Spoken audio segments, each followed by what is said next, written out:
Elle vient de te dire qu'elle est différente des autres filles, qu'elle accorde plus de valeur à la loyauté qu'à tout le reste, qu'elle ne pourrait jamais imaginer tromper quelqu'un.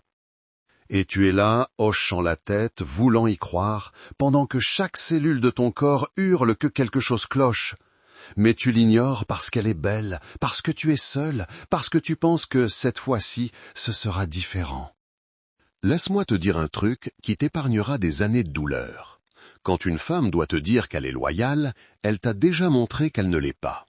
Aujourd'hui, je vais te donner 10 signes que la femme avec qui tu es ou avec qui tu vas être ne sera jamais loyale. Et avant que tu ne te mettes sur la défensive, avant que tu ne penses « mais ma copine est différente », écoute. Parce que le cimetière des hommes brisés est rempli de mecs qui pensaient que leur copine était différente. J'avais 23 ans quand j'ai appris cette leçon à la dure. J'ai rencontré cette fille, une bombe atomique, le genre de fille qui te fait réorganiser toute ta vie juste pour peut-être attirer son attention. Elle m'a dit tout ce qu'il fallait, comment elle détestait les séducteurs, que sa loyauté était tout pour elle. Comment elle voulait juste un homme bien. 6 mois plus tard, j'ai découvert qu'elle voyait 3 autres mecs tout en disant à chacun de nous que nous étions spéciales. Tu sais ce qui était le plus drôle? Tous les signes étaient là depuis le premier jour. J'ai juste choisi de ne pas les voir parce que je ne réfléchissais pas avec ma tête. Voici ce que les hommes ne comprennent pas. La capacité d'une femme à être loyale n'est pas quelque chose qui se développe avec le temps. Ce n'est pas quelque chose que tu peux créer avec assez d'amour, d'argent ou d'attention. Soit c'est là, soit ça ne l'est pas. C'est comme essayer d'apprendre à un poisson à grimper à un arbre. Tu peux passer des années à essayer, mais à la fin de la journée, un poisson reste un poisson. Et une femme qui n'a pas le gène de la loyauté n'en développera jamais un, peu importe à quel point tu essaies d'être parfait. Tu vois, oui, chaque femme te dira qu'elle est loyale, chaque femme te dira qu'elle est différente, chaque femme te dira qu'elle n'est pas comme les autres filles. Mais le comportement ne ment pas. Les schémas ne mentent pas, l'histoire ne ment pas. Et aujourd'hui, je vais t'apprendre à lire ces signes comme si ta vie en dépendait, parce que, à bien des égards, c'est le cas. Écoute attentivement celui-ci, car c'est le plus évident et le plus ignoré. Si elle s'habille comme si elle faisait la publicité d'un produit à vendre, c'est le cas. Jupe courte, décolleté plongeant, des vêtements si serrés qu'on peut voir ce qu'elle a mangé au petit déjeuner. Ce n'est pas de la mode, c'est du marketing. Et à qui s'adresse-t-elle? Pas à toi, mon ami. Toi, tu as déjà acheté le produit. Elle s'adresse à tous les autres hommes avec des yeux qui fonctionnent. Maintenant, elle va te dire « Je m'habille pour moi », le plus gros mensonge qui soit. Personne ne met des vêtements inconfortables, ne passe 2 heures à se maquiller et ne porte des talons qui détruisent leurs pieds pour eux-mêmes. Ils le font pour l'attention. Et une femme qui a besoin de l'attention constante de plusieurs hommes est comme un toxicomane qui a besoin de plusieurs dealers. Quand une source se tarit, elle a besoin de solutions de secours. Je connaissais cette fille, appelons-la Camille. Camille portait les robes les plus serrées et les plus courtes pour faire les courses, pour les réunions parents-professeurs, à l'église, bon sang. Quand je lui ai posé la question, elle a dit qu'elle aimait juste se sentir jolie. Tu sais où est Camille maintenant? À son 4e mariage.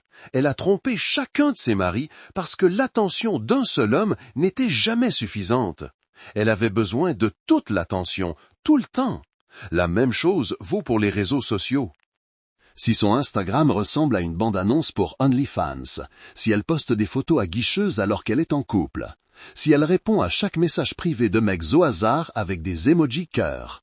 Mon cote, tu n'es pas son petit ami, tu es juste son spectateur du moment. Elle ne construit pas une relation, elle construit une audience. Et les audiences sont faites pour grandir, pas pour rester fidèle à un seul fan. Écoute, j'ai eu cette conversation avec un ami récemment, un gars qui a réussi, beau gosse, qui gagne de l'argent. Il me montre l'Instagram de sa copine, photo en bikini, photo à la salle de sport où elle est pratiquement nue. Des centaines de commentaires de mecs en chien. Il dit « Mais c'est avec moi qu'elle rentre à la maison ». J'ai dit « Pour l'instant ». 3 mois plus tard, elle rentre à la maison avec quelqu'un d'autre. Parce que quand tu fais de la pub à tout le monde, quelqu'un finit par faire une meilleure offre. C'est juste des maths, mon ami, des maths pures. Voici une vérité qui va faire mal. Si elle était fêtarde avant toi, elle le sera après toi. Les femmes ne deviennent pas soudainement des nonnes parce qu'elles t'ont rencontré.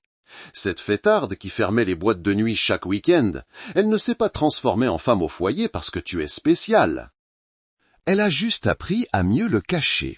Si elle a des histoires sur sa face folle, si elle parle de comment elle était wild, si elle a ce regard dans le vide quand elle mentionne ses années d'études, fais attention. Ce ne sont pas des comportements passés, ce sont des désirs actuels refoulés. C'est comme un alcoolique qui dit qu'il buvait avant. Le désir ne part jamais, il est juste géré. Et au moment où la gestion devient trop difficile, devine ce qui se passe. J'ai conseillé ce type, un homme d'affaires prospère, qui pensait avoir réformé une fêtarde. Elle lui avait tout raconté sur son passé, comment elle avait grandi, comment elle était différente maintenant. 2 ans de mariage, il est en voyage d'affaires. Il rentre plus tôt, la trouve avec 2 mecs de son ancienne vie. Son excuse, j'avais juste besoin de me sentir jeune à nouveau. La fête ne se termine jamais pour les fêtardes. Elle prend juste des pauses. Pensez logiquement. Quelqu'un qui a passé des années à entraîner son cerveau à chercher le plaisir, l'excitation, la nouveauté, ça ne disparaît pas comme ça. C'est une programmation neurologique. Chaque fois que la vie devient ennuyeuse, stressante, routinière, cette vieille programmation se réactive. Et qui représente mieux la routine ennuyeuse qu'un petit ami ou un mari de longue date? Toi! Tu vois, oui, c'est important. Les schémas cérébraux qu'elle a développés à 19, 20, 21 ans, ils sont gravés dans la pierre. Elle peut les repeindre, elle peut les couvrir avec un bon comportement pendant un certain temps, mais le stress est comme un dissolvant. Une période difficile dans votre relation, une mauvaise passe, et toute cette vieille programmation revient en force. Soudain, elle envoie des SMS à ses anciens amis fêtards. Soudain, elle a besoin d'une soirée fille. Soudain, elle télécharge des applications dont tu n'as jamais entendu parler. La fêtarde ne meurt pas, mon ami. Elle hiberne, c'est tout. Et tu ne sais jamais quel printemps la réveillera. Si elle a plus d'amis hommes que d'amis femmes, cours! Ne marche pas, cours! Les femmes qui ne peuvent pas maintenir des amitiés féminines, mais qui ont des dizaines d'amis masculins, ne sont pas amées avec ces hommes. Elles gardent leurs options ouvertes. Elles maintiennent un banc de touche. Elles gèrent ce que j'appelle un programme de prévention de la loyauté. Les femmes comprennent les femmes. Donc, quand les femmes ne l'aiment pas, quand les femmes ne lui font pas confiance, quand les femmes gardent leur distance, ça te dit tout. Mais les hommes l'aiment bien, parce que les hommes veulent coucher avec elle. Et elle le sait, elle aime ça. Elle le cultive. Chaque SMS d'un ami est une petite décharge de dopamine. Chaque compliment d'un ami est une validation. Chaque invitation d'un ami est une porte de sortie si les choses avec toi deviennent ennuyeuses. Mais ce ne sont que des amis. Non, ce ne sont pas des amis. Ce sont des mecs qui attendent leur tour. Et elle le sait. Elle aime ça. Elle le cultive. Chaque SMS d'un ami est une petite décharge de dopamine. Chaque compliment d'un ami est une validation. Chaque invitation d'un ami est une porte de sortie si les choses avec toi deviennent ennuyeuses. Les vraies femmes loyales comprennent les limites. Elles comprennent que les amis masculins disparaissent quand on est en couple ou qu'ils deviennent des amis du couple. Elles ne maintiennent pas de relations séparées avec d'autres hommes. Elles n'ont pas de mecs à qui elles envoient des SMS tard le soir. Elles n'ont pas de plan de secours déguisé en amitié. C'est ça le point. Ces amis masculins, ils ne sont même pas subtils. Ils commentent toutes ses photos. Ils lui envoient « ça va » à 23 heures. Ils l'invitent à des choses sans toi et elle entretient ses relations. Pourquoi? Dans quel but? Quelle valeur ajoute-t-il à sa vie que tu n'apportes pas? Je vais te dire quelle valeur. Ce sont des issues de secours. Ce sont des sources de validation. Ce sont les mecs qu'elle a déjà testés pour quand elle s'ennuiera avec toi. Chaque ex était violent. Chaque ex était un pervers narcissique. Chaque ex était le problème. Elle était toujours la victime innocente qui aimait trop. Ça te dit quelque chose? Voici ce qu'elle te dit vraiment. Elle n'assume aucune responsabilité pour quoi que ce soit, et quelqu'un qui ne peut pas assumer la responsabilité de son passé n'assumera pas la responsabilité de sa future trahison. Écoute, parfois les gens ont de mauvaises expériences. Mais quand chaque relation s'est terminée parce que l'autre personne était horrible, ce n'est pas de la malchance. C'est un mauvais comportement qui est recadré. Elle te dévoile son schéma. Créer des problèmes, blâmer les autres, passer à la victime suivante. Devine qui est le prochain sur la liste. Une femme avec un complexe de victime a déjà écrit ton histoire. Tu seras le prochain agresseur dans son récit, le prochain pervers narcissique, le prochain problème.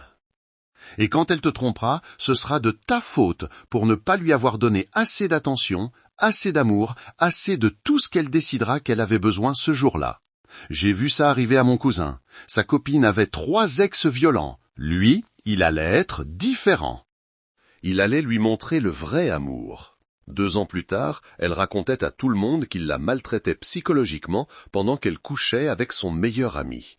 L'ami l'aidait à guérir de son traumatisme, le traumatisme qu'elle avait créé. Le schéma continue.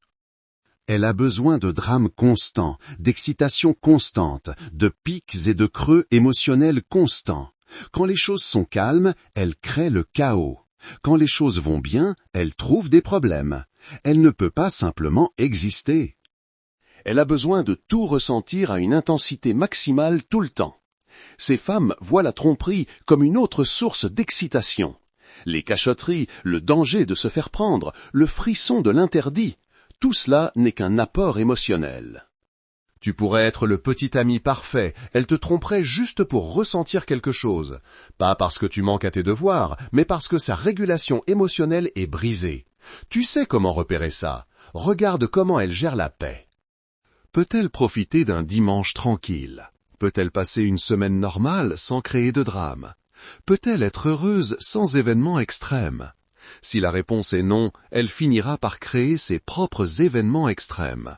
Et la tromperie est le générateur de drames ultime. Je me souviens de ce couple, ensemble depuis 5 ans.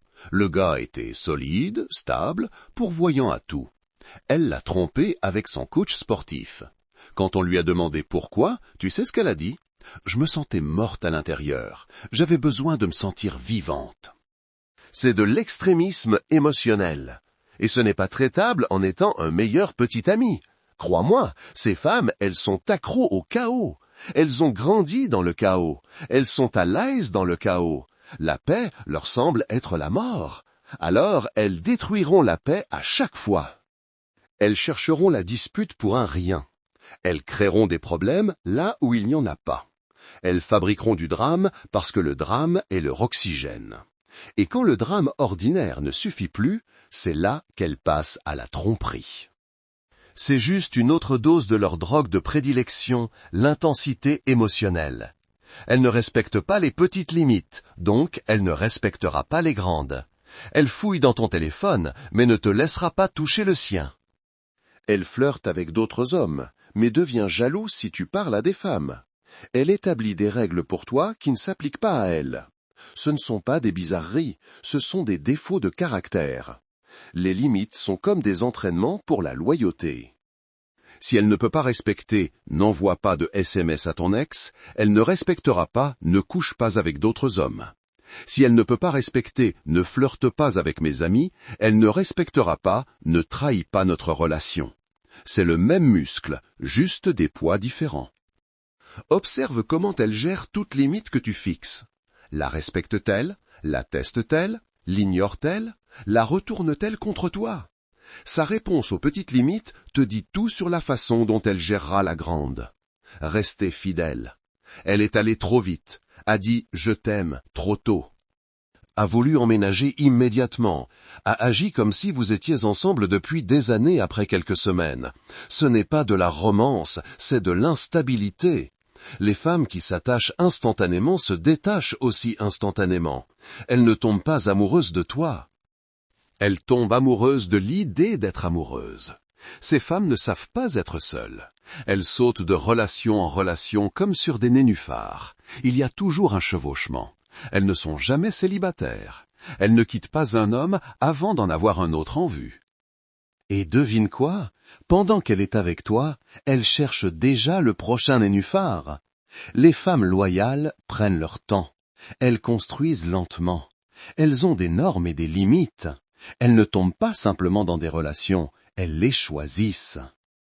Mais la petite amie instantanée, elle ne choisit pas. Elle attrape ce qui est disponible. Et quand quelque chose de mieux devient disponible, elle l'attrapera aussi. Tu sais ce qui est fou? Les hommes voient ça comme quelque chose de flatteur. Elle est tombée amoureuse de moi si vite. Je dois être spécial. Non, mon ami, tu n'es pas spécial. Tu es juste disponible. Tu es juste l'hôte actuel pour son besoin parasitaire d'être en couple. Elle était aussi intense avec le dernier gars et elle sera aussi intense avec le prochain. Tu n'es pas unique. Tu es interchangeable. Elle te compare constamment aux autres. Son ex qui était plus grand, le petit ami de son ami qui gagne plus d'argent, cet acteur qui a de meilleurs abdos. Elle ne fait pas que des observations, elle fait du shopping, elle compare les produits, elle tient les scores, et tu gagnes actuellement. Mais le jeu ne se termine jamais. Une femme loyale voit son homme comme incomparable. Pas parfait, mais le sien. Elle ne te mesure pas à chaque homme qu'elle rencontre. Elle ne tient pas un tableur mental de tes avantages et inconvénients par rapport aux autres. Elle t'a choisi à faire classer. Mais la reine de la comparaison, elle n'arrête jamais de choisir. Chaque jour est une nouvelle compétition dont tu ne sais même pas que tu fais partie. Ce comportement est subtil, mais mortel. Ça commence par de petits commentaires. La copine de Julien a tellement de chance qu'il cuisine pour elle, puis ça dégénère. Pourquoi ne peux-tu pas être plus comme ça? Puis ça devient une justification. Eh bien, Marc m'apprécie plus que toi. Marc est le gars avec qui elle couche déjà, au fait. Son téléphone est un coffre-fort. Ses réseaux sociaux sont verrouillés. Elle a des applications que tu ne connais pas. Elle a des amis que tu n'as jamais rencontrés. Elle a des parties de sa vie complètement séparées de toi. Ce n'est pas de la vie privée, c'est de la compartimentation. Et les gens ne compartimentent que lorsqu'ils ont quelque chose à cacher. Les femmes loyales sont des livres ouverts, non pas parce qu'elles le doivent, mais parce qu'elles n'ont rien à cacher. Leur téléphone peut tomber en panne et elles te passeront le leur sans réfléchir. Leurs réseaux sociaux t'incluent. Leurs amis te connaissent. Leur vie est intégrée à la tienne. Mais celle qui garde des secrets, elle vit plusieurs vies, et tu n'es que dans l'une d'entre elles. J'ai eu un client dont la petite amie avait un téléphone professionnel qu'il ne pouvait pas toucher. Il s'est avéré que le téléphone professionnel était son téléphone pour les applications de rencontres. Elle avait toute une existence distincte dont il ne savait rien. Elle ne faisait pas que le tromper, elle menait une double vie. Et ça a commencé par « j'ai juste besoin de mon intimité ». C'est le plus important, celui qui prédit tout, son comportement passé, parce que les gens ne changent pas, ils deviennent juste meilleurs pour cacher qui ils sont. Si elle a trompé avant, elle trompera à nouveau. Si elle était l'autre femme avant, elle sera l'autre femme à nouveau. Si elle a détruit des relations avant, elle détruira la tienne. Mais les gens changent? Non, ils ne changent pas. Ils s'adaptent. Ils se cachent, ils font semblant, mais ils ne changent pas. Une femme capable de trahison à 20 ans est capable de trahison à 30 ans. La seule différence, c'est qu'elle est meilleure à ça maintenant, plus sophistiquée, plus prudente, plus manipulatrice. Quand elle te parle de son passé, écoute. Quand elle admet qu'elle a trompé, mais que c'était différent, ce n'était pas différent. Quand elle dit qu'elle était l'autre femme, mais qu'elle ne savait pas, elle savait. Quand elle dit qu'elle a grandi, elle n'a pas grandi. Elle a juste appris à mieux se présenter. Voici la vérité brutale. Essayer de construire une relation loyale avec une femme déloyale, c'est comme essayer de construire une maison sur des sables mouvants. Tu peux utiliser les meilleurs matériaux, les meilleures techniques, les meilleures intentions, mais elle finira quand même par couler parce que les fondations sont défectueuses, le matériau de base est corrompu, le cœur est pourri. Maintenant, certains d'entre vous lisent ceci et reconnaissent leur femme. Votre estomac se noue parce que vous voyez plusieurs signes. Vous vous trouvez des excuses. Mais elle a dit qu'elle ne le ferait jamais. Mais nous sommes différents. Mais je peux la changer. Arrête, arrête tout. Tu ne peux pas amener quelqu'un à la loyauté par l'amour. Tu ne peux pas, en étant un bon petit ami, la transformer en bonne petite amie. Tu ne peux pas, en étant un bon mari, la transformer en bonne épouse. La solution n'est pas de la réparer, la solution est de trouver mieux. D'élever tes standards. D'arrêter d'être si assoiffé que tu boirais du poison juste parce qu'il est dans une jolie bouteille. De comprendre qu'être seul vaut mieux qu'être avec quelqu'un qui te trahira. De réaliser que ton désespoir de compagnie obscurcit ton jugement. Mais voici ce qui va vraiment faire mal. La plupart d'entre vous ignoreront tout ce que je viens de dire. Vous lirez ceci, hocherez la tête, serez d'accord avec chaque point, puis retournerez directement vers la même femme qui présente tous ces signes. Pourquoi? Parce que vous êtes accro à la douleur, parce que vous pensez que vous êtes différent, parce que vous croyez que votre amour est assez spécial pour changer la biologie, la psychologie et la réalité elle-même. Tu n'es pas différent, ton amour n'est pas spécial, et elle ne va pas changer. Ce qui va se passer, c'est exactement ce que je te dis qu'il va se passer. Elle te trahira, peut-être pas aujourd'hui, peut-être pas demain, mais finalement. Et quand elle le fera, tu te souviendras de ce texte, tu te souviendras de ces signes, tu te souviendras que tu as été prévenu. Et tu réaliseras la vérité la plus douloureuse de toutes. Tu le savais au fond de toi, tu l'as toujours su. La question n'est pas de savoir si j'ai raison, la question est de savoir si tu vas faire quelque chose à ce sujet. Vas-tu continuer à te mentir ou vas-tu enfin faire face à la réalité? Vas-tu continuer à investir dans une action perdante ou vas-tu limiter tes pertes? Vas-tu continuer à construire sur des sables mouvants ou vas-tu trouver un terrain solide? Écoute, je sais que c'est dur. Je sais que ça semble négatif, mais parfois la chose la plus positive que tu puisses faire est d'accepter une réalité négative. Parfois, le meilleur coup est de s'en aller.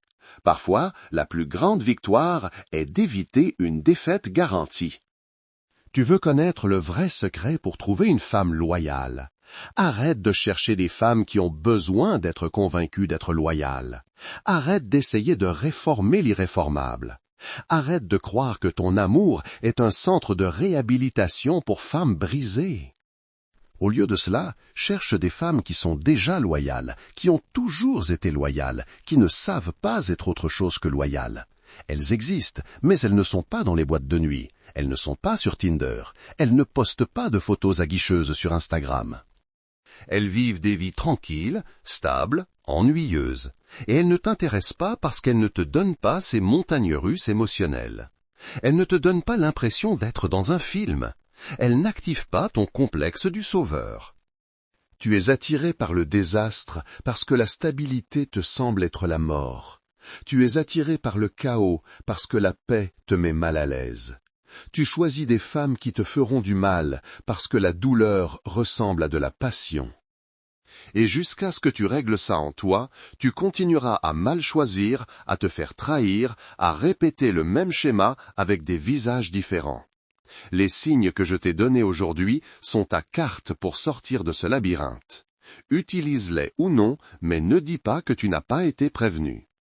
Ne prétends pas que tu ne savais pas, ne fais pas semblant de ne pas l'avoir vu venir. Parce qu'à partir de ce moment, si tu choisis une femme avec ces signes, tu n'es pas une victime de la trahison, tu es un volontaire. C'est la vraie vérité que personne ne veut entendre. La plupart des hommes qui se font tromper ont choisi des femmes dont ils savaient qu'elles les tromperaient. Ils ont vu les signes et les ont ignorés. Ils ont entendu les avertissements et les ont rejetés.